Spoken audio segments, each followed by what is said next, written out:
Happy St. Patrick's Festival, everyone, and thanks for joining us on St. Patrick's Festival TV. My name is Emma O'Sullivan, and I'm a traditional sean-nós dancer from Connemara in County Galway here in the west of Ireland. I am so thrilled to join such a rich and vibrant programme of events, and I think it's amazing that we can connect our family of 18 million across the globe in this joyful and uplifting celebration of Irish music and culture. I'm speaking to you all today from the cottage fireside here in Connemara, where I look out the most spectacular coastal landscape.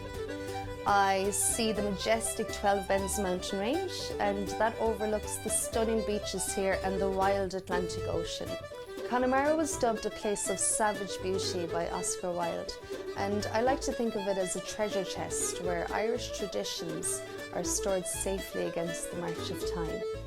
It truly is the essence of Irishness here, where our native language, our dance, our song and our literature can be found in abundance. One of our most vibrant and powerful living traditions here are our sean-nós singing and dancing.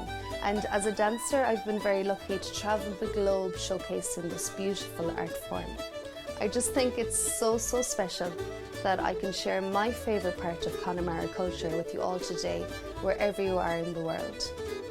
Sean-nós dancing is a loose, casual, improvised style of dance. It's mostly performed very close to the floor and on the spot in a very neat space.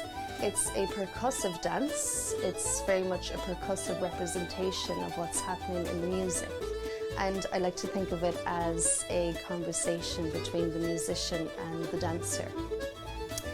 Here in Connemara, the steps are passed down in families from generation to generation.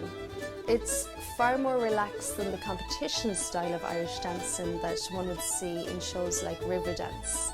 It was hugely popular here in the Rambling House era, and my own great-grandparents, Marcus and Helena Coyne, their country house was the local rambling house for the area. And that meant that neighbours would stop in of an evening and they would share their music, their dance, their song, their stories, and celebrate the local customs all together. And you can imagine all the neighbours gathered on the kitchen floor. It was a very tight squeeze. So I think that's why in sean-nós dancing we have that discipline of the neat and tidy footwork. We also have that lovely saying here wherever there's music or dancing being performed. We say, mind the dresser. And that goes back to that time where the steppers on the floor had to be careful that they didn't hit off the furniture as they danced to the music. The dance is fun to watch, it's easy to learn, and it's so much fun to perform. It's full of energy and spontaneity, and elements of the dance like the traditional brush dance are all about personality and humour. I'll be joined by Johnny O'Connelly, a renowned musician and composer from South Connemara. Like myself, Johnny got his love of Irish music and dance from the older members of his family. Both he and his late father, Johnny Sr., are credited with the revival of the playing of the single row melodeon, which is very popular for sean-nós dancing.